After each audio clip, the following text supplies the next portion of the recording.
Fernmarie, how are you? I'm doing well, Leon. Awesome. So it's been sunny over here in the Northwest, Seattle. Awesome. Yeah, I've been really looking forward to our chat and really love your channel and appreciate the angle that you're coming from. And it's quite a lot that fascinates me about your journey towards A Course in Miracles as well as your journey with A Course in Miracles. So, yeah, I'm looking forward to picking your brains on certain things and riffing on ideas. And I think Looking forward to it. safety, Thank you. yeah, safety as well. I think, this emphasis that you have on safety is fantastic because it's something that was very prevalent in my childhood, was something that I didn't experience at all. Well, I don't know if I say at all, but certainly from sort of like 5 years old onwards for a number of decades, it was something that was not really felt that great. So yeah, I think it's beautiful to be able to talk about safety, really. And I think we'll start with that. There's something that you've said which really captivated my thinking. I'm going to jump straight in with that bit of quote. So, yeah, I suppose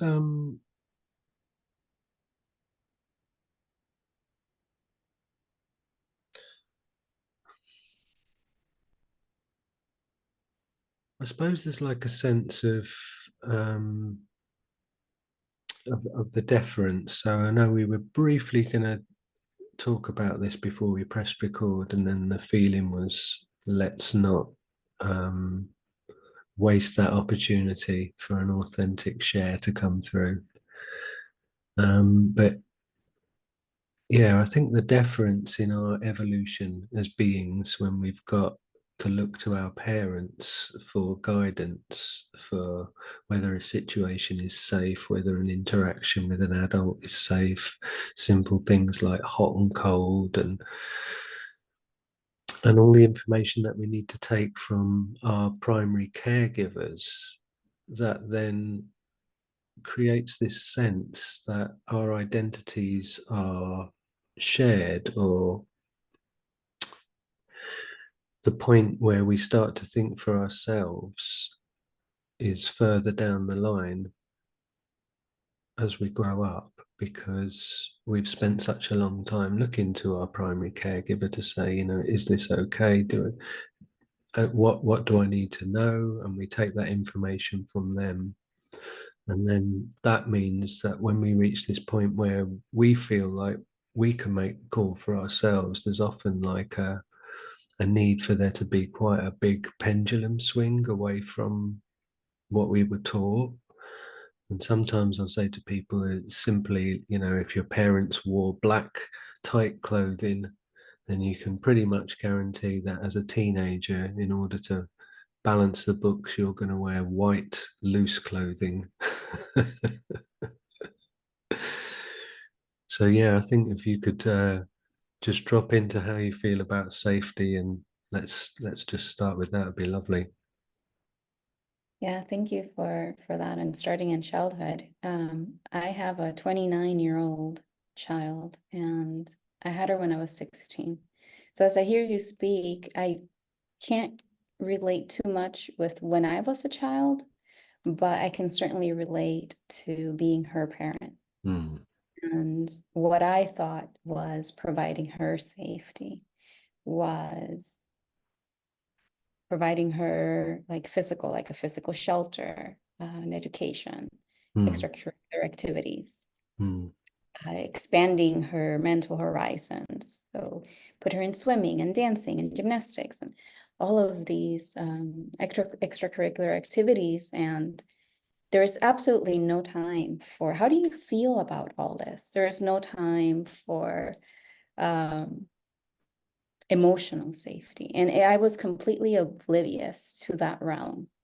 And I thought I was doing so well as a mom because I went to college with her, and I had her in a private school. I was getting good grades just so that I can get a scholarship to pay for my tuition, so that I can use the funding that I had from a different scholarship to put her in a private school. It was like all of this taking care of her physical body, Mm. which of course it's necessary. Of course, all of that is necessary. But the reason I'm saying that is because I thought I was excelling as a mom. And then when I understood later on how little I was providing that emotional safety, Mm. my greatest challenge for me was self-forgiveness. And then I had to dig into what you're saying, like my own lack of safety. And ultimately, our sense of safety comes from, are we going to be separate from the love of God? Mm. It comes down to that. It comes down to, am I going to be okay? Is my spirit going to be okay? And we have such distortions around what that means when we are identified with the physical body and the senses, that the perceptions we have with our eyes, with our hands, with our nervous system. That's the input that our brains receive. And so therefore we can't really have this in touch felt sense of something greater than what's actually we are perceiving. And it takes a long journey to tap into that. As I've been able to provide myself safety out of the grip of guilt, then I've been able to extend emotional safety to others, because then I understood why I needed to be emotionally safe. Mm. So it's kind of like a long sequence of understanding what it is that takes us away from safety. Mm. And a lot of something else comes to mind is there's so much psychology on relationships, and I can see that they're like, you know, um, if you do this, you provide safety. If you do this, like if you take an action, Mm. eventually the result is safety. But it's almost like lacking the what takes us away from it, like the root. Mm. And of course, not everyone is ready to hear this is an entirely spiritual experience that is leading you back to wholeness and to true fulfillment from the inside, right? So they can't accept that, but they can accept, oh, if I don't blame my partner, they'll feel more comfortable around me. Okay, okay. Yeah. But what is blame? It's not making them guilty. Mm. Right. So anyway, there's so much that can be said around that, but those are the first thoughts that come to mind. Mm. Beautiful. Yeah, I think, when we think of like how the course presents us with this concept of idols and how people look outside themselves for fulfillment and for satisfaction, and this sense that there's a lack and they're looking for the completion in the world, and then it's kind of irrelevant what it is that brings that to them, whether it's a physical activity, whether it's some sort of sports that they get like hooked on, or whether they get into drugs or drink or gambling or sex, or whatever the activity is or the thing that they're engaging with is kind of like all on one level. Really, it doesn't really matter what it is, but underlying that is this sort of unconscious drive to reconnect with the love of God, which they haven't brought into their focus. So they're looking for it in the world. And I kind of say to people sometimes, it's like we've got two stomachs. You've got your lower stomach, which, if you nourish that stomach, that's at the core, and that's going to make you feel satisfied and whole. And then you've got this upper stomach, which you just constantly fill with junk food or junk activities. And yet part of what perpetuates that is the fact that you will get waves of happiness, or it's not so much even that, it's the fact that the happiness exists and you accept it temporarily via whatever it is that you've used as an idol to fill this void that you're sensing because you're not connected with the love of God. So that can help to make this journey longer, because let's say, for example, somebody like shopping, and they're obsessed with shopping, they go and buy a new item of clothing, they are going to then engage with the happiness that exists inside themselves prior to, during, and after the purchase of this item. And that's going to make them think, wow, that made me happy. And then that'll fade away. And they think, right, now I need something else.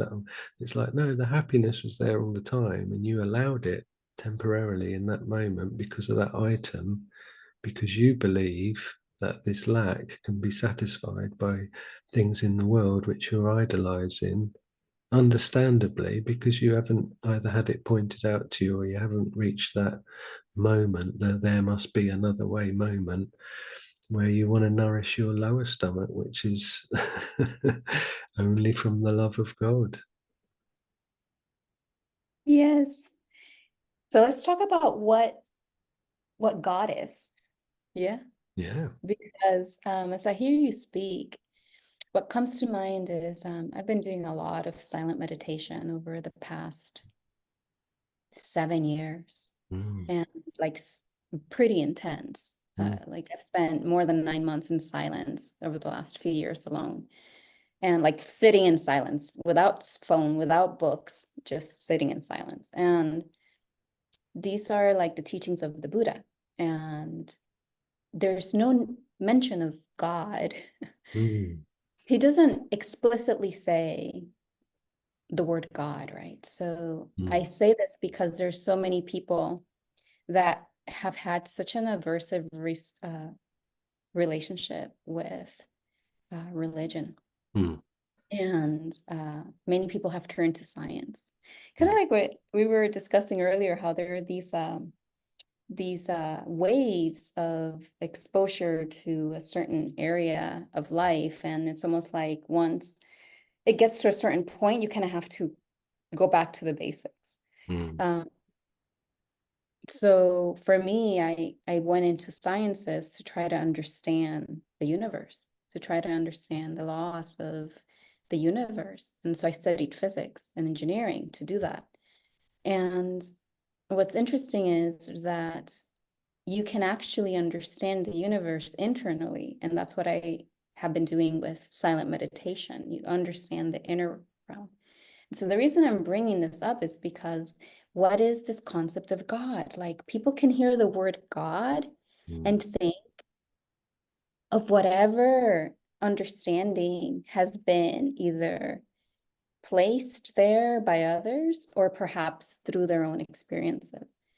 But I want to kind of like break that down with you Mm. and ask you what your felt sense of God is and Mm. our share mind. And I think that that will help broaden what this concept is, where the word itself doesn't matter. Mm. I like the Native Americans that say that which is called by 1,000 names and yet remains unnameable. Yeah, amazing. Mhm. So for you, what is God? So yeah, I'm really lucky that I didn't have the I don't know if I'm really lucky, but in my personal journey, I didn't have anything to recover from. Sometimes you say hear someone say I'm a recovering Catholic or something. So I've never had like a jarring thing with the word God. And my dad liked the Bible, loved the Bible, so he used the word God around the house, whatever it meant to him. And my mum as well. So there was no sense of like the word itself. I didn't have to sort of think, oh, but I sort of understand from, say, like Ken Wapnick could say the reason the Course in Miracles is got a Christian language is because globally it's kind of like the biggest issue for needing to to erase these definitions and remodel them. And I'll sometimes say to someone, if you think of the word bicycle or aeroplane, think back to those aeroplanes that the Wright brothers invented, the biplane that just about got off the ground if you spun the propeller around. And then these days you'd have like the aeroplanes that can fly right on the Earth's stratosphere at goodness knows what G-force. They're both called aeroplane. And it's up to you as an individual, based on your programming and your memories and your exposure, whether if I said aeroplane to you, whether you're going to pick one of those versions of that word aeroplane from all of these different potential sort of definitions. So for me, with God, I love the word God. I love the word God. It's something that I haven't got any issue with. And God, like in the course, beautiful God is, and we cease to speak. We don't go any further. Yeah. We've got the Yeah. lips to speak. And it's like the act of definition is redundant because words are a concession, they're a compromise of expression. So you're trying to take the formless and put it into form, and that form is language so that you can communicate it. But I think on the journey to being able to understand that, obviously you do need language and you do need form and you do need structure so that you can take that all apart and discard it and then realize that you don't want to limit this thing to a definition because you've got your virtual reality headset on, thinking you're here in space time with 3-4 dimensions and whatever's going on, and you're limited by those perceptual qualities. So therefore, you're only going to be able to reach a conclusion based upon what you've got at your disposal. So if you kind of like make it a felt understanding that it's something that doesn't need defining, shouldn't be defined, but it's closer to you than your hand, and it's everything. There's nowhere where it ends and where you begin. You can't be outside of it. God is love. God's will is God's thought. God's mind is where God's thoughts are. We are one of God's thoughts. And as it says in the course, we're not a separate wave in an ocean. We're not a separate beam of light from the sun. We're not separate from the ocean or from the sun. So, yeah, I think those beautiful kind of like pointers as to like just leave it alone, man. Don't bother trying to define it, but you have to get to that place where you go, don't bother. If you try and define, I think in the Tao Te Ching, the Chinese philosophy, it says the God that can be spoken of is not God, or something like that. So Yeah, absolutely. I completely agree with you. And because we have these senses of perception, and the course tells us we have the best use of a body is to use it for communication, because it's helpful. So within the construct of using words to describe what you're saying, which there really is and shouldn't be a description, because by definition it would be limited. yeah. It's unlimited. So anything that you put in a definition is limited. And knowing that, I would like to, from my perspective, just share what has helped me understand it. Yeah, please. And to me is, what are the qualities is that people refer to anytime they talk about angels or God or heavenly messengers, or in Buddhism, there's 4 mental states. They're called Brahma Viharas. So it's like 4 mental states, basically states of mind. Mm. They're loving kindness, compassion, joy, and equanimity, which is non-reactivity. Mm. And so balance, basically, is equanimity. And so those are what? Qualities. They're qualities of the mind that when we cultivate them, those are seeds that are planted. And so the fruit of those seeds are going to be the laws of nature. If you plant a sweet mango seed, you're going to have a mango tree with sweet mangoes. But if you plant a bitter tasting fruit or vegetable, you're going to have every fiber of that is going to be bitter. And so when the Course talks about being the Son of God,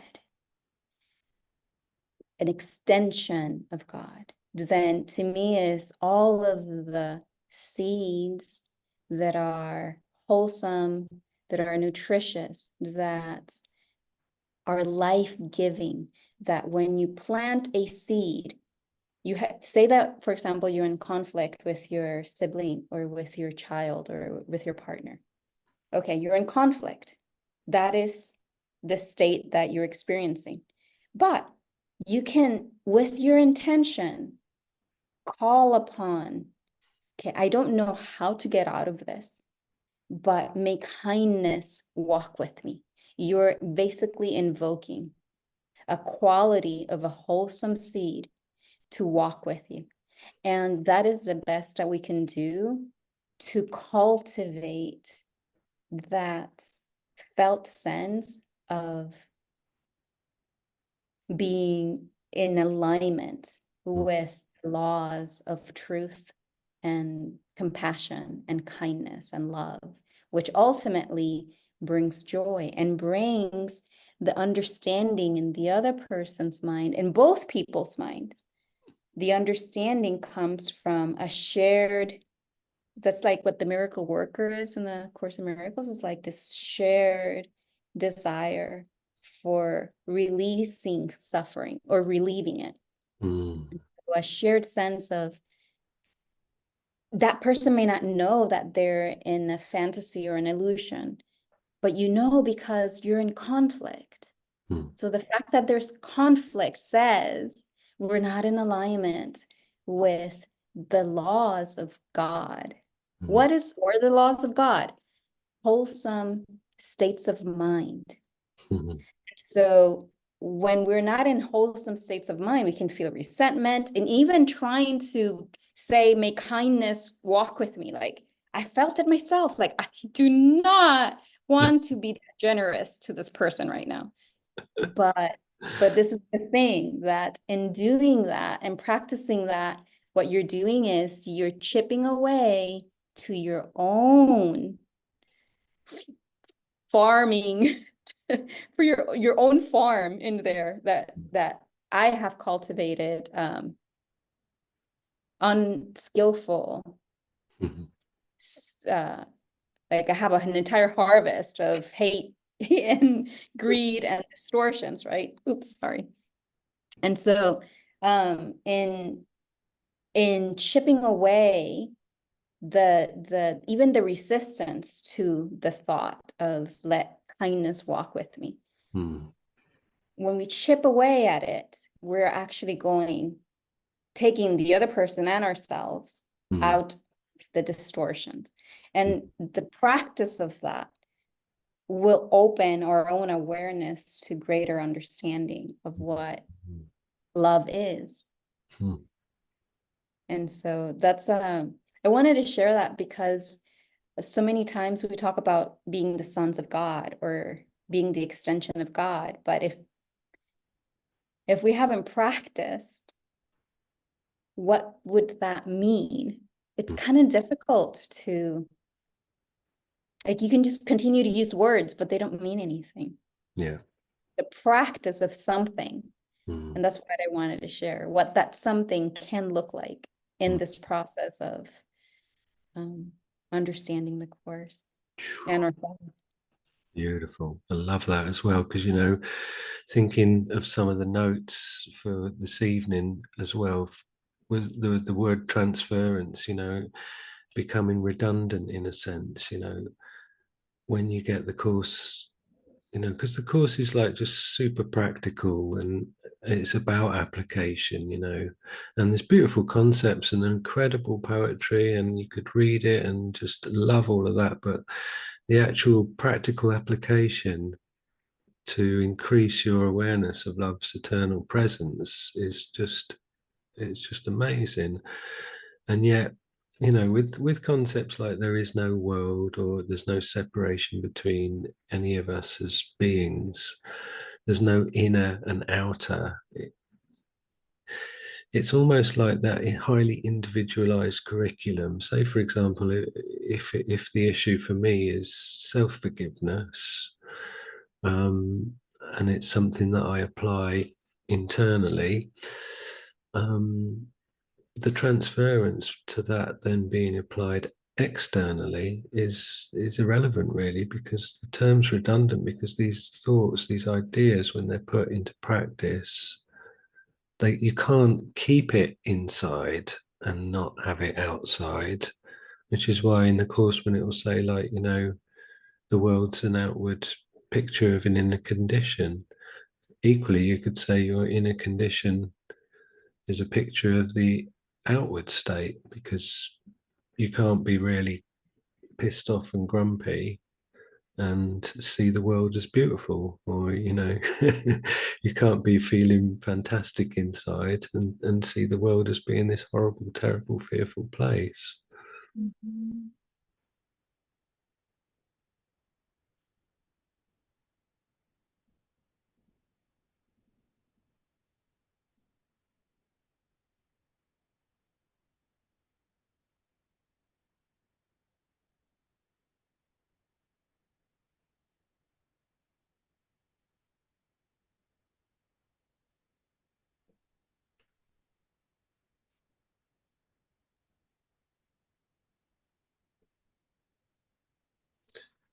So what I had was transference, a redundant term.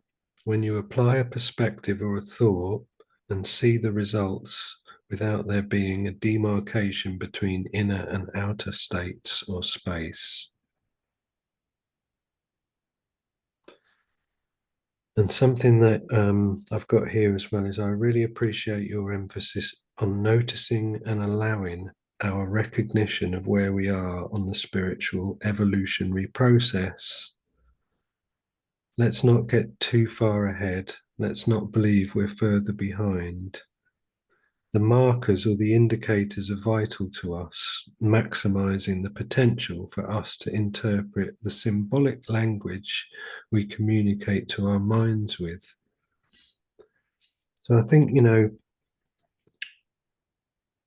when people are honest with themselves about where they're up to with clearing the interference, then that honesty means that they're not going to they're not going to miss out on the potential to communicate with themselves, with the world being reflected back at them. And sometimes I'll use like language as an example. You know, if I said to you, "Oh, I can speak Spanish," and you suddenly started speaking fluent Spanish to me, but really what I meant was I know about 3 words.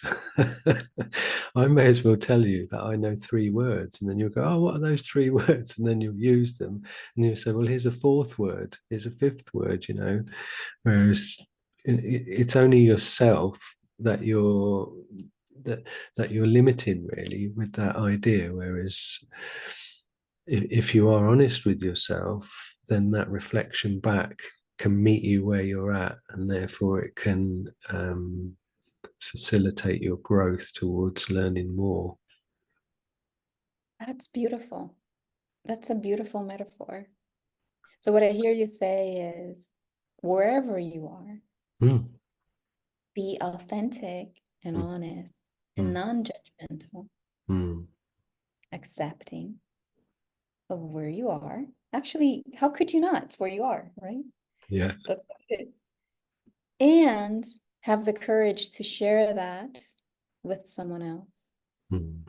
so that the other person doesn't just start bombarding you with where they think you are, but they have a more clear data point of where they can start, and then you both go together. That's beautiful. Mm. The thing is, how do you know where you are?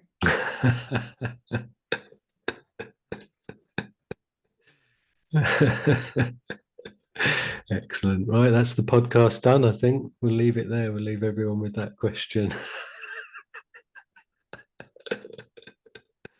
Well, it makes me I've, think of Rupert Spira. Do you like Rupert Spira? I've heard a little bit of him. Okay, so he's got 3 words, just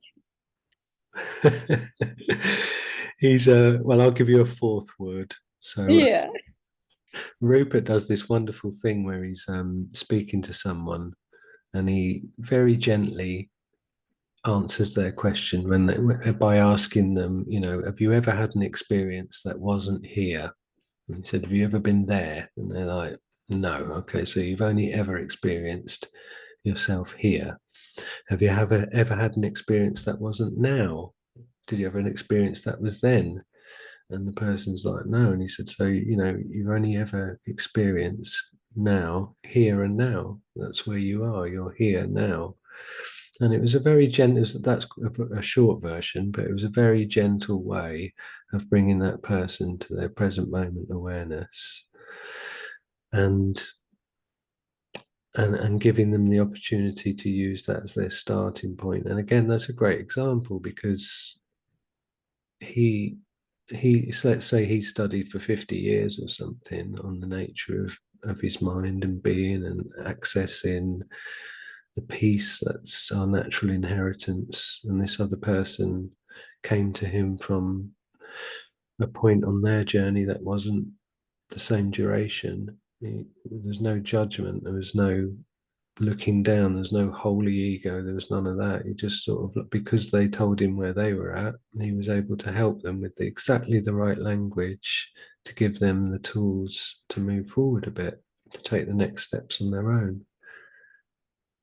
without it being any shame, you know, because teaching's like it's a really sacred thing, isn't it? There's a lot. It makes me think of, you know, how you were referring to your parenting techniques. It's like you take these things as a sacred undertaking that's really, really important. And when we see that and we feel that responsibility of honoring that process, then we can frame it in the right way so that what we're offering is just out of pure kindness and love and the motivation is just for the best outcome for the person that you're teaching and therefore the best outcome for you.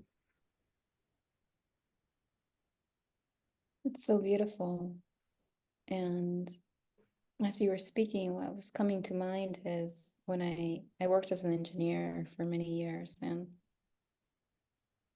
I can see how the interferences you were mentioning earlier, as we're honest with ourselves to walk through what interferes with our own growth. Mm, A lot of times is our own expectations that we have for ourselves mm, or that others have for us. So mm, what came to mind was this scenario of someone speaking to uh, like a president or vice president of a company. And when they first get there, when they first get to the table with that person, there's so much pressure, so much self-expectation of I want to feel like I'm contributing, right? Because we all want to contribute. mm, But um, in this context of be honest with where we are, this is mm, our first time there. And mm, if we at least tell ourselves. We don't need to tell the VP or the president, hey, this is my first time speak. They know this is the first time they've seen you, right? But if we can say to ourselves, okay, this is the first time I'm here, may I have kindness to myself? May Mm, I be compassionate to myself? mm. That relates that relates to what we were talking about earlier. Yeah. Bringing a friend with you to traverse that for your best Mm, benefit and for the benefit of the company. mm, But a lot of times we want to be where we're not. So with your Rupert example of have you ever been where you're not? Have you ever been like an expert with speaking with your VP? No, you haven't. So you're here now, right? So I'm bringing that to practical applications because it could sound very altruistic, mm, but I'm trying to like bring it back to like, how do you apply it in real life? mm. Which is something that you mentioned you wanted to do. Yeah. So in a company where the VP may not even have an intention to care, to bring you along and give you the fourth word, you give yourself the fourth word by bringing in a quality of, I'm going to say God, a quality of a wholesome seed, a onward leading seed that is good for you and good for others. So I love that you said that. It's good for you and it's good for others. Mm, We can have that as like a compass. mm. I feel that we would make so much progress to reduce the grip of the I need to survive and I'm on my own and like the ego strategy of I've never been safe before. I don't know what safety looks like, Yeah. right? So I need to provide my own safety by making sure da da da da da da da. So what's best for me and best for others is a great way. I have no idea, but I'm going to invite a friend to come with me. Yeah. Kindness, compassion. How about joy? Can joy come with me? I have no idea how that looks like, but hey, Joy, I'm inviting you to come. Fantastic. Because otherwise, it's only our own judgments or the ego's judgments on ourselves that's not going to be like, oh, I'm a novice, and I'll be quite transparent about this myself with a lot of stuff because I'm like a fussy little so and so, and I like to do stuff to the best of my abilities, whether it's buttering a piece of toast or whether it's writing a concept album. I want it to be the best that I can do, and I do struggle with the novice phase, So it has been something for me to grow with, to be kind to myself. It's not. I'm not someone who's not kind to myself, but it's maybe just to allow that phase of being a novice where part of me's like I want to speed this up, and like I think that's part of my nature as well. When I do get into something, I'm like really obsessive about it just because the hunger is so strong. So strong. And I know you're, I was very fascinated with your physics background. There's a few things that line up there with my own journey. And again, if I think back, because say, for example, if we think of like Carl Sagan saying to view science and spirituality as two separate things is to do a disservice to both of them. And then Einstein would say, if you think I'm an atheist, then you've got me wrong. Or Schrodinger would have said the number of minds in the universe is one. Niels Bohr would be like, if quantum mechanics, quantum physics hasn't seriously messed with your head, you haven't understood it yet. Um, and then Max Planck. In fact, I've probably got Max Planck's one here because it's not paraphrasable because it's so good. He said, as a man who has devoted his whole life to the most clear-headed science, to the study of matter, I can tell you, as a result of my research about atoms, this much. There is no matter as such. All matter originates and exists only by virtue of a force which brings the particle of an atom to vibration and holds this most minute solar system of the atom together. We must assume behind this force the existence of a conscious and intelligent mind. This mind is the matrix of all matter. So yeah, there's the man saying Mic drop. exactly. But then interestingly, these guys who've gone through the physics, through the science to reach the spirituality, I found myself like with a spiritual understanding, with a spiritual presence for as long as I can remember, for my whole life. It was, when I was about 14 was when I stopped myself and said, what is this? What are you listening to? And that started an external search.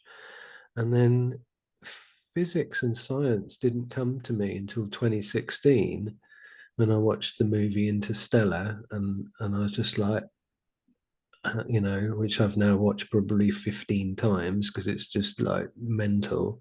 And then people used to see around that phase, I was so obsessed. If you were one of my friends and saw me on the street, you'd probably cross the road and go, oh no, there he is. Nobody mentioned physics or science because I was like, because it had such a profound effect on my spirituality. It came second to my spirituality, but it informed it and it fed it no end because it seemed to do something about my awareness for my localized neighborhood, and then it seemed to do something for comprehension of scale, and from the tiny to there was just so much in it which just absolutely blew my mind, and took quite a few years for me to just like shut up about it and for it to just be part of what I'm into, instead of just, oh no, he's knocking at the door, this will be 3 hours of talking about physics and astronomy. But I mean, That's beautiful. That's beautiful. I feel like that's your when you said earlier that you don't give yourself grace and kindness to be a novice, yeah. I feel like that was you doing that. An example of that is almost like this childhood wonder. Mm, And what a great state of mind to be in to take all that in, right? And that's where I feel like we grow the most when we see that. And instead of feeling, uh, yeah, my friends may not want to talk to me for 3 hours. Um, find the people where you're able to talk about it for 3 hours because, and this is like when I was thinking of that, I was like, oh man, I wish you would have been a physics student when you're that interested, because when I was a physics student, it was so dry. It right. was like so actually physics wasn't dry. It was like the mathematics of it was just like so dry to me. And I couldn't really get into it until later after I had graduated. Brian Greene supported my like that passion that you're talking about Mm, because when you're in school it's kind of like a little bit dry and you can get disconnected from the greatness and the awe. right. Hmm.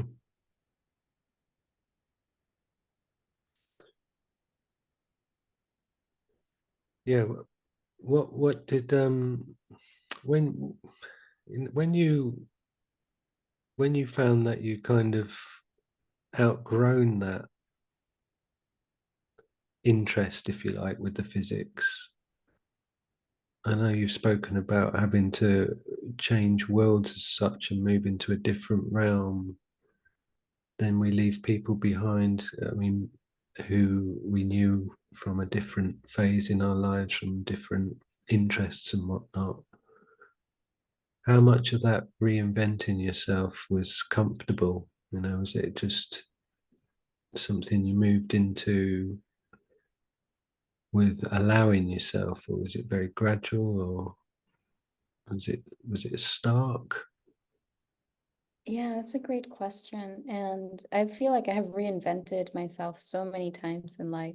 Mm-hmm. Uh, I think the biggest thing for me was because I was a mom for at such a young age. I had my daughter when I was 16. And Mm. so for me, it was my degree in physics was following my passion because I wanted to be an astronaut and I wanted to understand the universe and I wanted to be a good role model for her. So I was very motivated.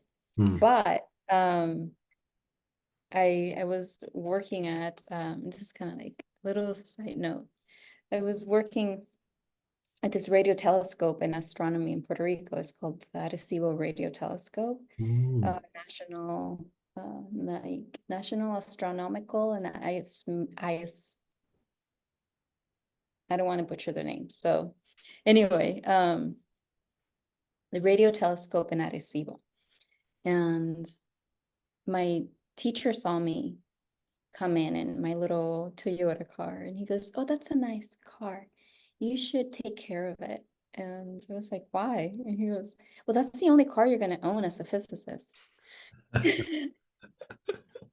And so when he said that, I was like, this is a lot of work. So maybe I should study engineering. So I got my master's degree in mechanical engineering. And so this is one of those transformations that you were talking about. It Mm. was so hard. It was so, so, so hard to do something because you think you should. I loved physics. I was not a fan of mechanical engineering. Mm. It was just not what would motivate me. And so um, I got employed with a degree in physics and mechanical engineering. That was in 2001 when Columbia exploded. 2003 when Columbia exploded. I was finishing my master's degree. And I got a job offer in military. And so that's not why I studied physics, and that's definitely not what I wanted to do with my life. Mm. And so I had to then go through the motions of working in military until I got another master's degree, which took me several years. It's like, okay, the Columbia exploded. NASA announced that they were going to decommission the space shuttle, and they did. And Mm. it's like, okay, if I'm not leaving this planet, like what do I want to do in it? Mm. Was my question. And I liked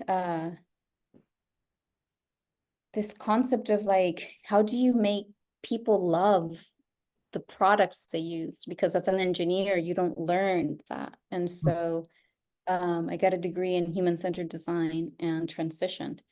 And so that was like another reinvention. Mm. And it was easier when you are following your what feels interesting to you. Yeah. It's so much easier.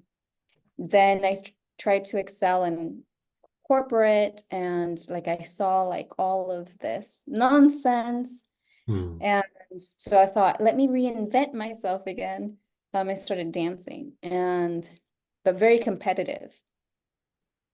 And that's a story I'm not going to get into right now, but when I had that awakening moment of when I like what I call a spiritual awakening was to Mm. understand my desire to understand the universe Mm. from a spiritual perspective Yeah. and realizing that what I wanted to understand was myself.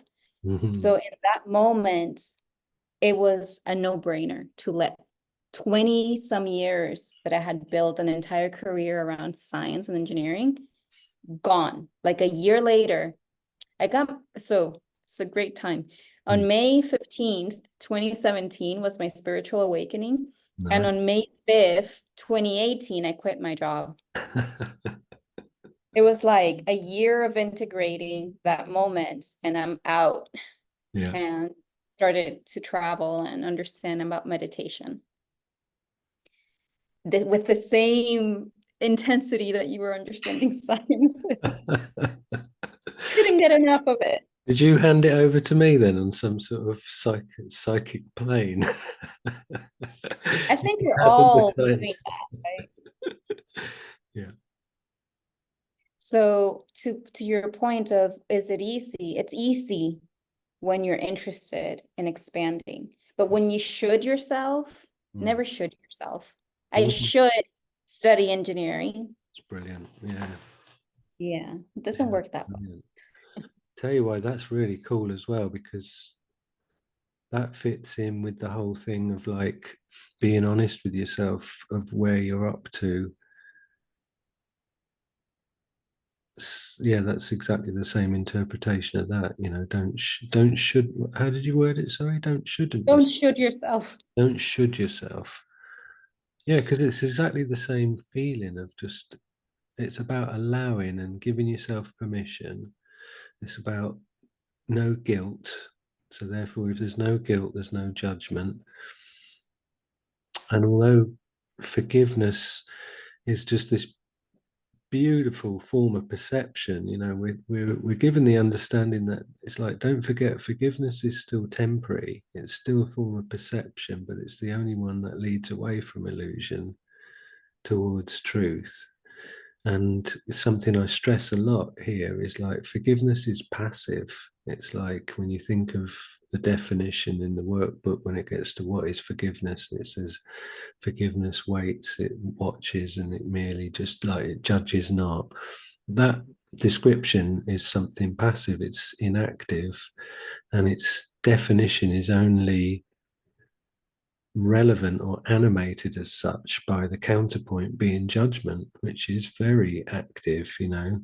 And again, if we come back to this thing where you can't apply one idea, or you can't, the mind can't serve two masters, as the course would say. So you can't be listening to one voice internally and see the world differently externally, and vice versa. So I think it's really, really important. Don't should yourself. Give yourself permission to be where you are. And again, you know, there can be pitfalls for people who do want to be holy egos, who do want to come across as spiritually advanced, you know, to go, oh, how long? Oh, 2 years. Oh, well, of course, I can remember when I'd only been studying for 2 years. It's like, dude, that's not your spirit talking, you know. So then those like interferences, they can make somebody shrink into themselves. Then they don't feel safe. Oh, we're doing some good weaving here. Everything's all coming together. And people need to feel safe to hold their hands up and go, yeah, I've only been into this for like 3 months. And then someone goes, oh, wow. Oh, awesome. Tell me more about, and just meet everybody as like an equal, you know, because you can learn from everyone. There's no one who you can't learn from in the world.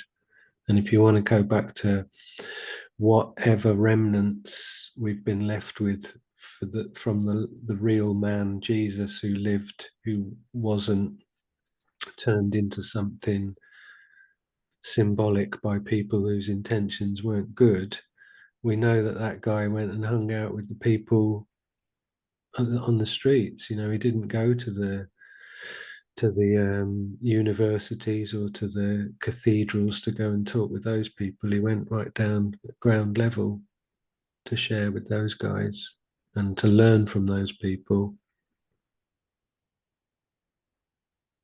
It's beautiful.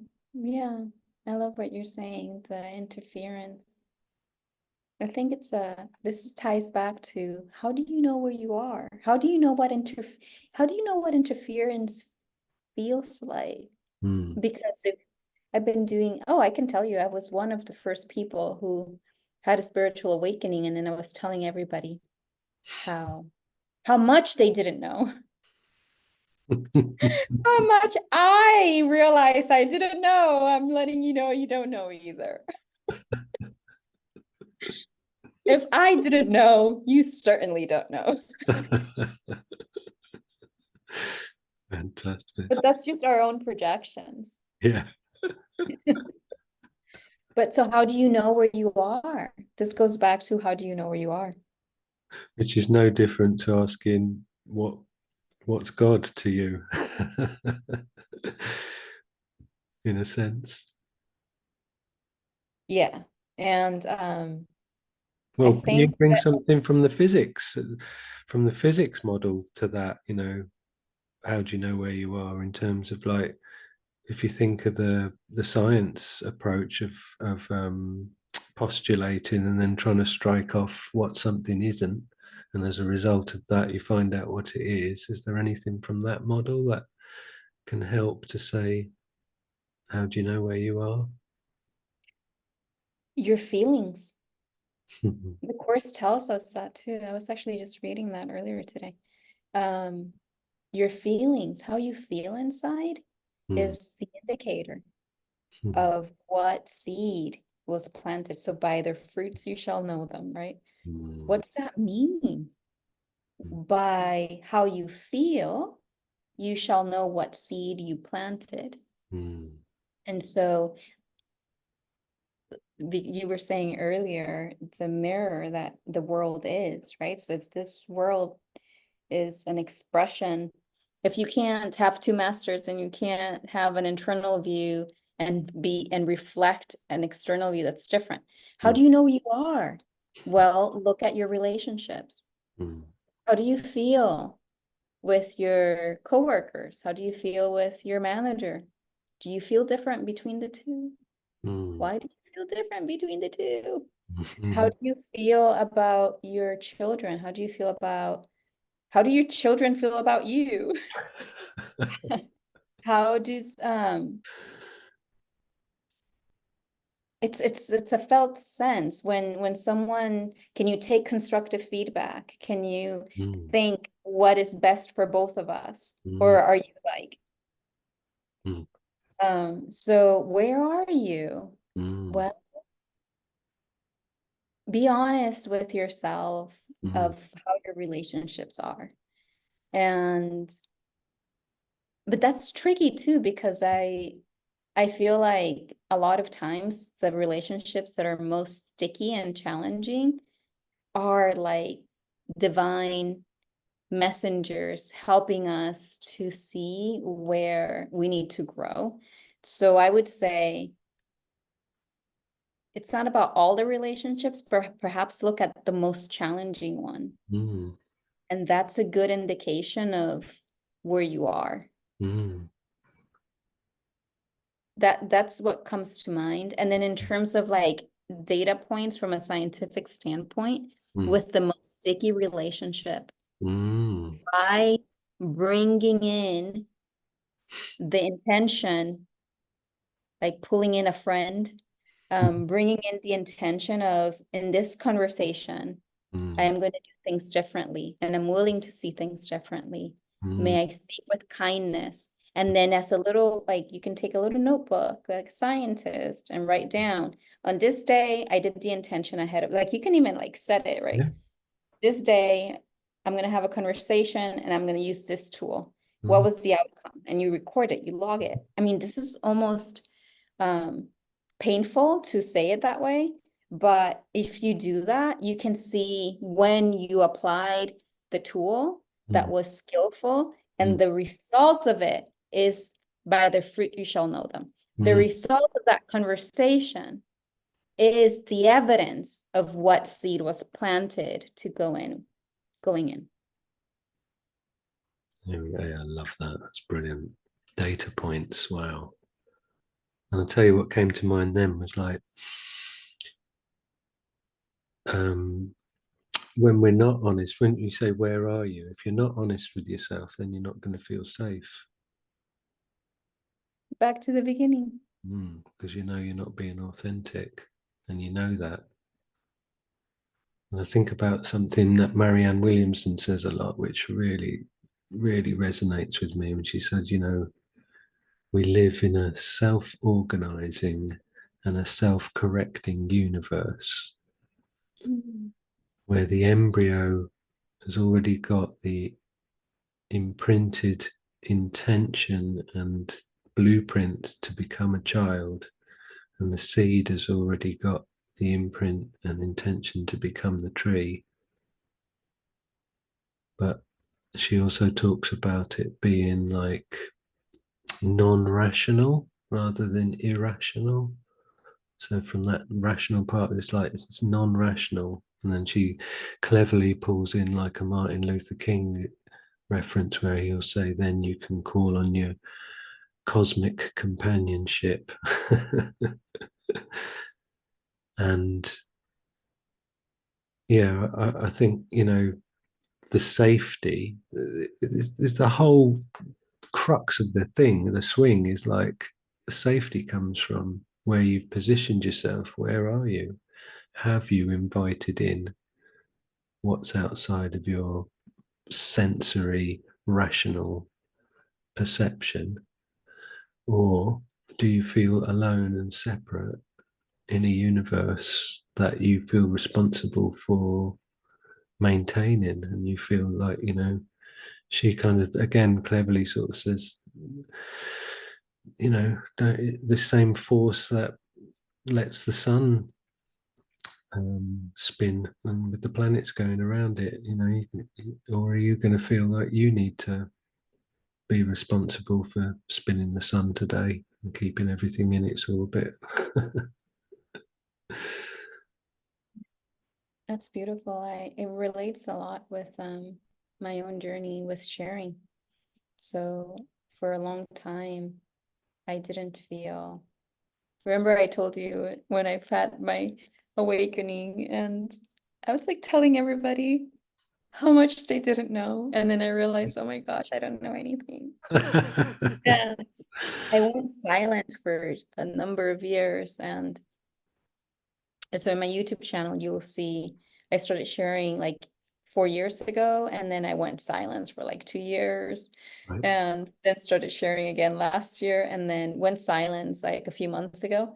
And it's Mhm. because I was like, okay, the same thing you're saying. Where am I?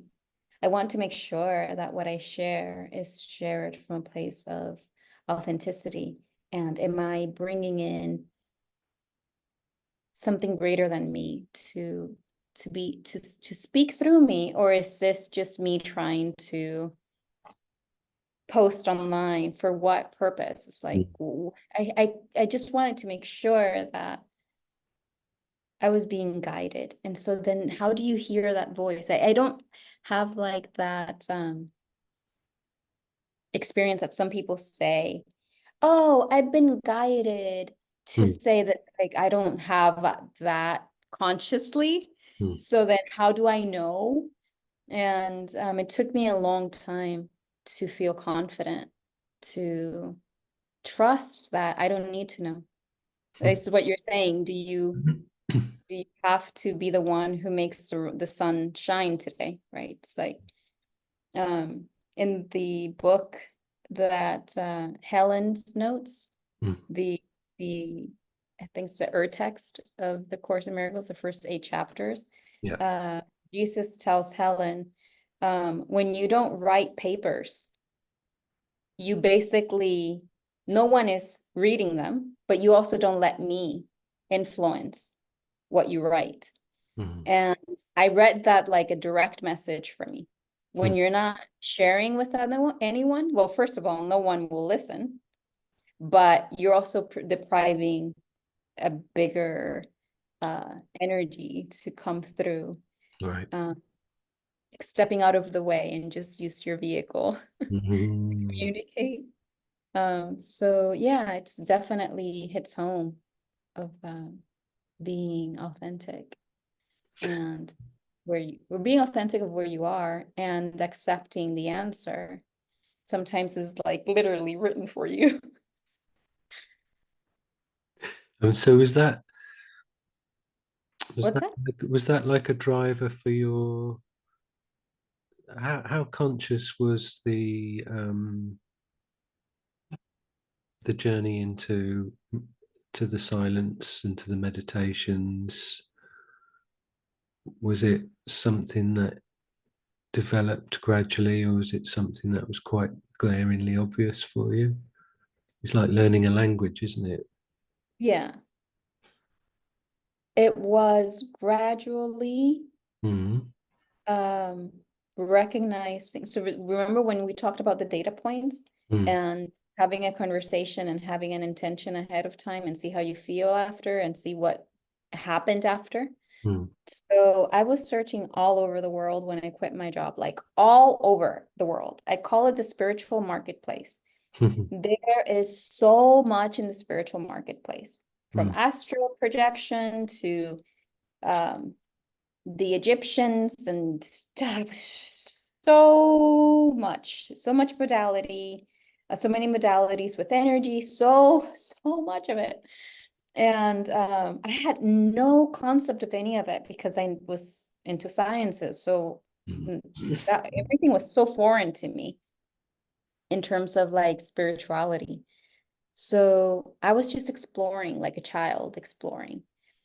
But what I noticed was that every time that I was suffering, I took myself to silent retreat mm, and I would realize how much benefit I receive in like 10 days of silence, so much clarity. But mm, I didn't even understand what the silence was doing.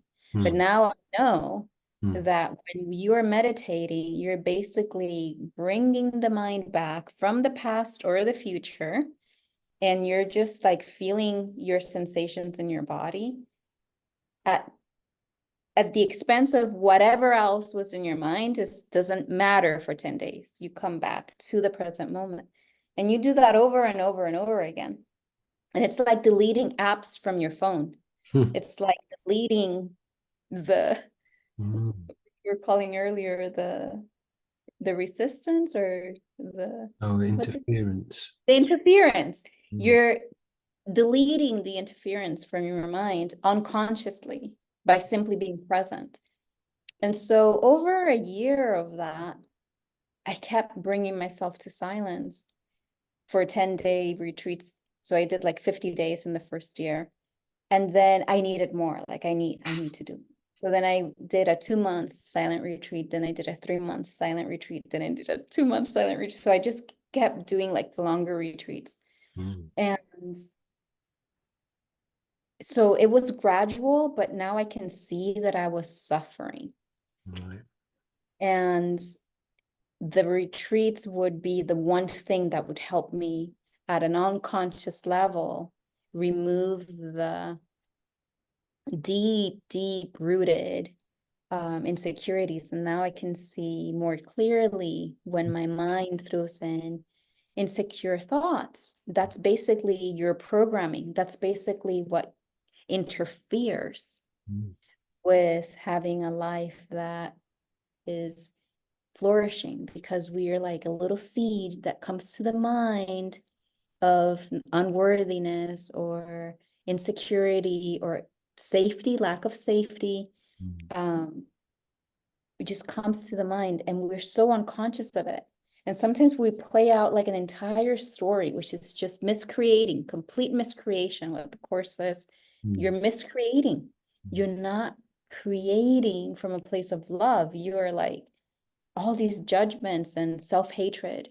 mm, And so with meditation, you can see that the moment it comes, and now you can forgive it. mm, So meditation and A Course in Miracles to me are two sides of the same mm. story. Amazing. I love that. So, is there an aspect of learning the language of silence in that for you? You know, because it made me think of like when we said, "What's God?" and talk about any attempt at definition is placing a limitation on something unlimited. And surely that's equally applicable to the present moment or the holy instant, where if you abide in silent stillness, then you're not limiting your awareness to the construct of ego thinking, and bringing the past and the future.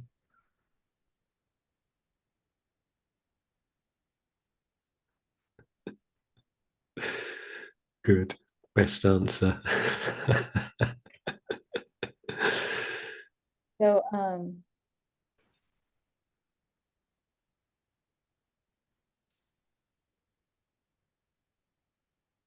this has to be explored, but you're right. Do you meditate? Mm. Okay. Yeah, because I feel like it would be, I invite whoever is listening to Mm. explore that for themselves, because I think like the first 10 lessons of the course explain this very well. It's almost like we're never, we don't see the world as it is. We're not upset for the reasons we think. All of these, like the first 10 lessons of the course, are pointing to the fact that it's almost like we're creating a story Mm. on top of the mind that is infinite and eternal Mm. and loving and kind Mm. and benevolent. Mm. And those stories don't affect the greater mind, but it affects our own experiences. Mm. And so that's what I think that you're referring to as the ego. Mm. So in meditation, you have more and more and more and more and more opportunities to practice letting go of the stories of the ego, past and future, Mm. wishes, aspirations. There's a one lesson, it's like, I want the will of God, right? Like one of the lessons in 100 and something.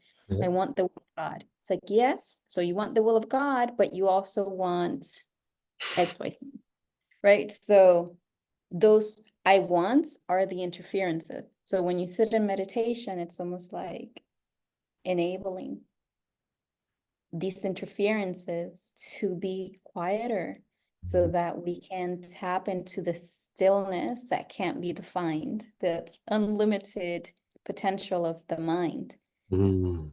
at its felt sense, present moment awareness.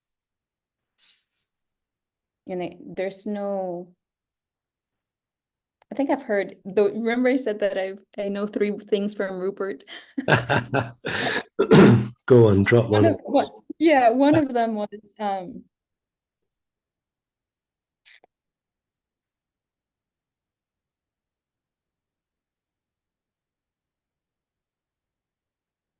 ah, it's gone. Too bad. That's definitely one of his silence.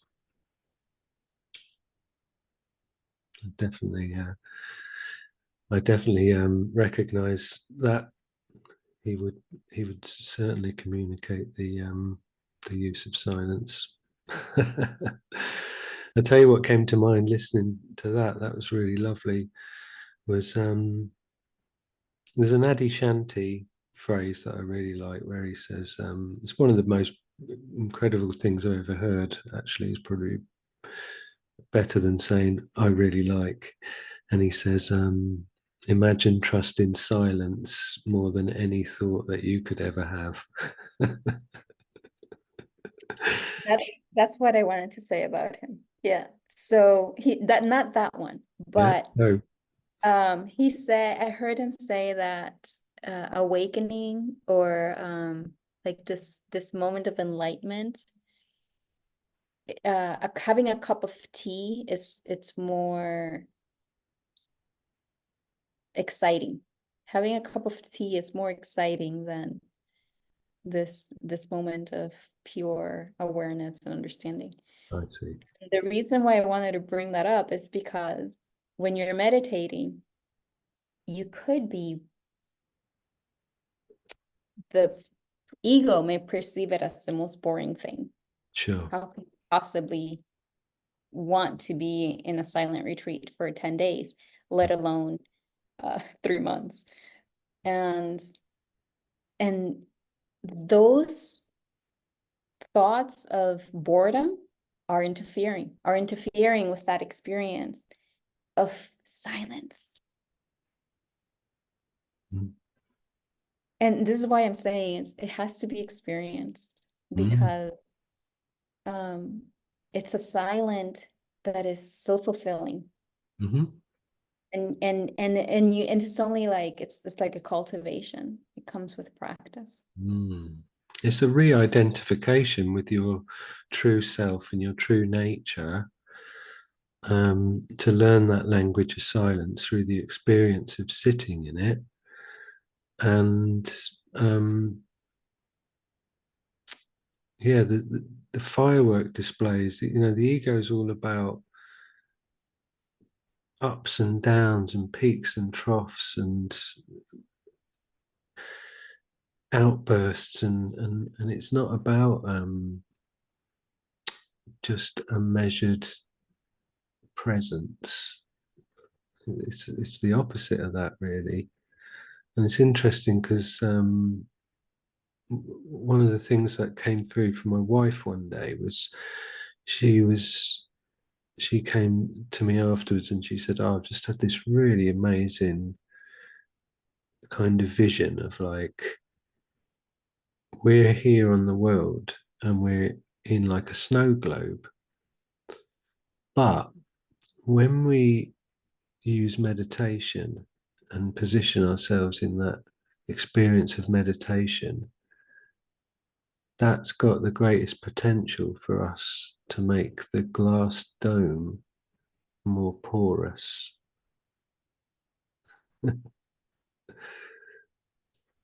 Porous? Yeah.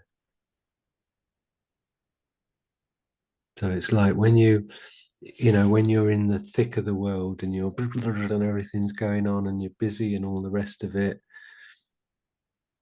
then your sense of being contained within this field is Oh, in yes. question. Yes.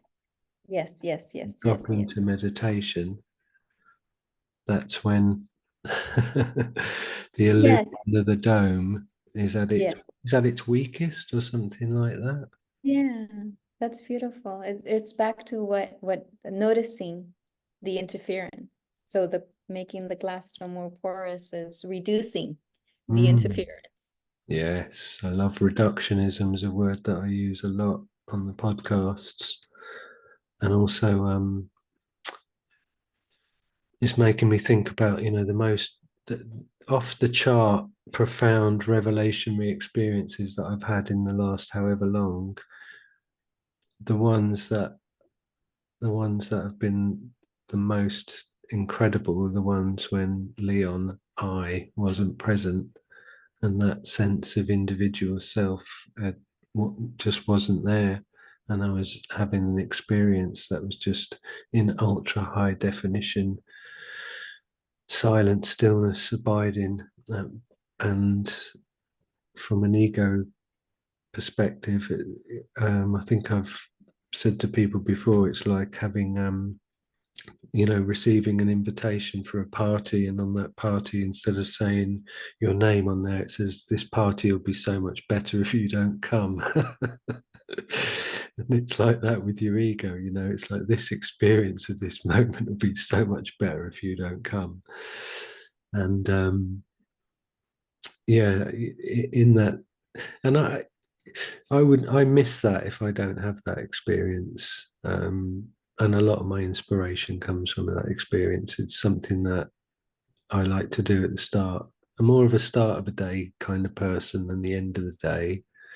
But I would miss it if the events of the day mean that I can't sit at my kitchen table and just listen to the birds tweeting with my little dog sitting on my lap and my notebook at hand ready to go. Oh yeah, I'll jot that down, and to just sit there and soak it all up, really. But then or again, I suppose Marianne Williamson, coming back to her reference in the course, and she'll say, the course tells you that if you can spend 5 minutes in the morning with the Holy Spirit, you are not going to have the day that you would have if you don't. I have found that to be so helpful to start the morning with the with the course lessons, because you put an intention in your mind and then you go off to make coffee and you Mm, can see how the habitual pattern of the mind is to do the opposite. mm, And it's such a powerful, the moment you realize now you're less conscious, mm. you're less unconscious. So now you've created the porous on the, so it's that's the thing about meditating a lot. And the course is that you get to apply it then in everyday life. Mm, So that interference is noticed. mm, And then the porous of the dome mm. allows you for like connect something outside of the dome. Sure, because although, in order to become fluent, we might need to remove ourselves from the hustle and bustle to cultivate that connection. What were you saying earlier about when you were when you were talking about Helen and the your text? It's like by not doing the writing, or it stopped the coming in. Yeah, that's Mm, that same principle. If you're going to go and learn to cultivate your connection with the silence so that you can invite in the full spectrum of what's available to you to bring as much light to the table as possible, the end game from that can't be for me to go and sit in my kitchen on my own for 24 hours a day. I've got to then like take that out into my vehicle as I'm driving through the crazy traffic and not beat my horn and do whatever everyone else is doing to one another. Um, because to teach is to demonstrate that, your mission is simple, to demonstrate that you're not an ego.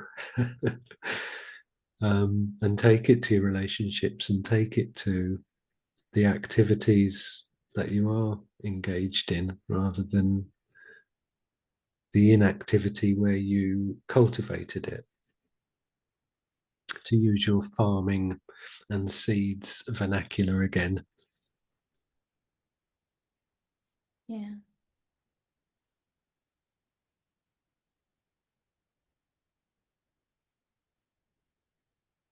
May we all see more clearly. Nice. And with compassion for the interferent. Mm.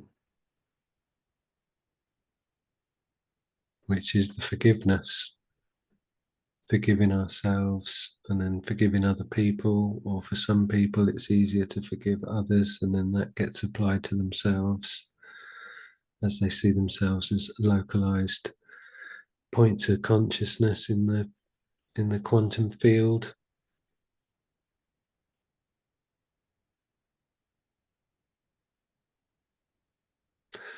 Very nice. Have you got any inspiration coming to you? Do you feel anything on your radar? No, I feel pretty equanimous. Amazing. I found your quote. That's good. I found your quote. Giving what you wanted to receive, a lack of emotional safety based upon a belief that you don't have it. That was the phrase of yours that I was looking for earlier, which I think is fantastic. And there's also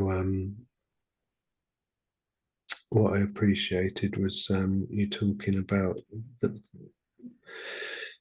the qualities that come from our true spiritual nature, the essence that's animating this physical being, the matter, the atoms that are being animated by spirit. That animating life force is what I'm referring to. That's what we are in truth. That is our true nature.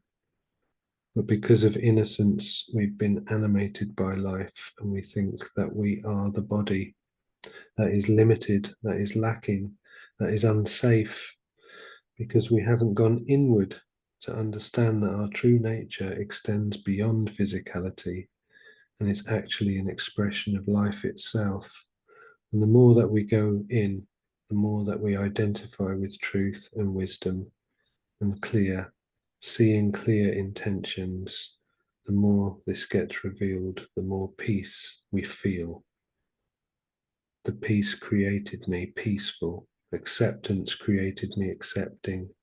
And so once we understand that, we're actually not lacking the truth of us.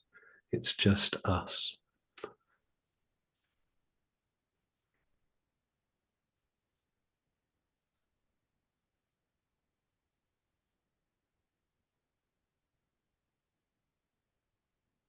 That is so beautiful.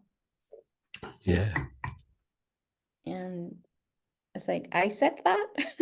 Yeah. Yeah, amazing. Really, really lovely. Really hit me. And again, because I've invested in watching your videos because I like the energy of what you're transmitting, and I relate to your story. And there's a fascination to the physics leading you to the spirituality, and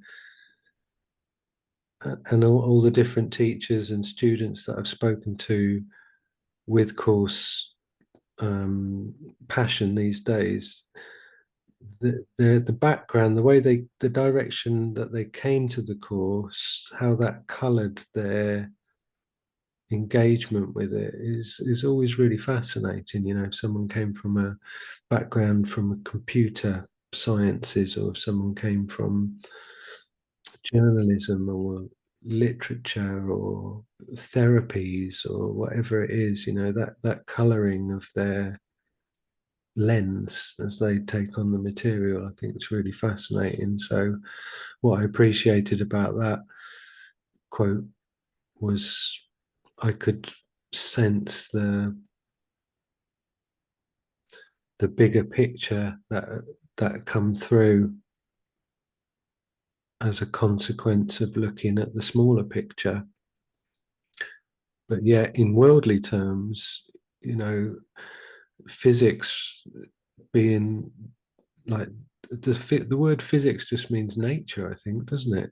I think in the ancient Greek, it's just like the word physics just means nature. So these are some of the loftiest sort of intellectual high points. These are the stuff that we're supposed to be like zooming right in on the nano detail. This is the fine tuning of this lens, and that's typical of the way the world's set up, because then it's actually, well, you know what, if I actually zoom right back out here, then I see the whole picture, and then I can be grateful for what brought me to this perspective.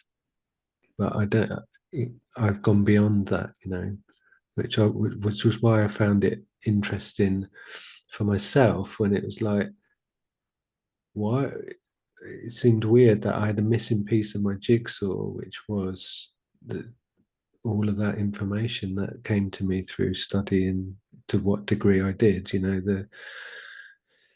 The quantum physics and the sciences and the um, neurobiology, and it was almost like anything was just like, wow, God, this is fantastic. Donald Hoffman blew the top of my head off for a while. He's an incredible human being. So yeah, I really appreciated that I could feel how your journey through all of that very cerebral and intellectual um, engagement had got you to a place where it's like, right, now it's time to learn about silence. Let's go past all of that to where it's really at.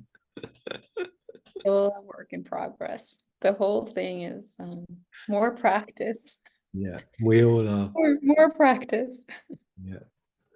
So your next silent retreat will have to be 4 months. No, the next one is that I'm scheduled to sit is 6 weeks. Wow. Good.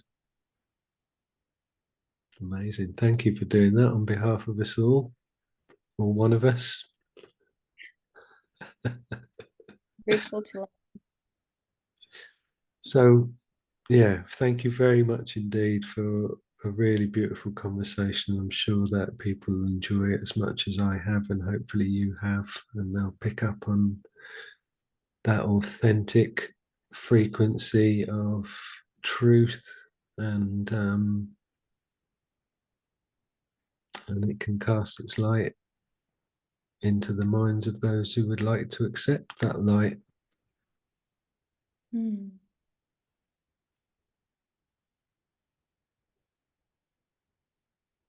Thank you so much for tuning in to, like you said, you've been doing this for 27 years, and yet you look at someone who just started the course a few years ago and you're like diving into what she has to say and reaching out to talk to me about it, and such a act of teaching what you're saying, right? Embodiment, that you've been doing this for 27 years and you're eager to hear what someone has to say that just started the course. That shows a lot of humility and desire to see all of us as equals. Thank you. I accept that lovely gift. And yeah, it's really important to me. We've got there's a handful of students that I have a WhatsApp group with, and that's one of the things that I wanted to stress on day one, which was like that we're all equal, because there's at least one or two people who are like a year or so in. It's like no, we're all equal. Let's just all meet each other where we are, which is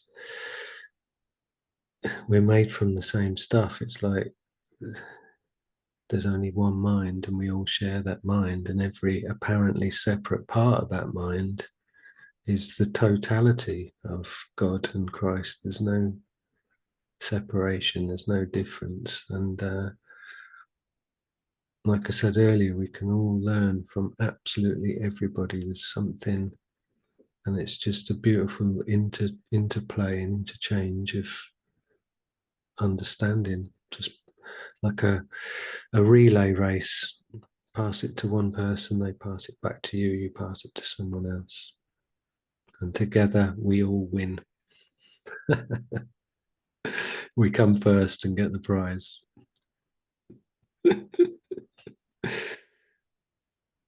Loss does not exist, so that everyone has to win. There you go. Beautiful. So thank you very much indeed for your time and your beautiful insights. Thank you for inviting me and for your calm presence and for all the questions. And may they land where they need to. May the course be with you. May the course be with you. Gracias. Thanks, Fernmarie, and take care. You too. Have a beautiful evening. It's like almost 11 p.m. for you. Yeah. Have a lovely day. You too. Good night. Bye.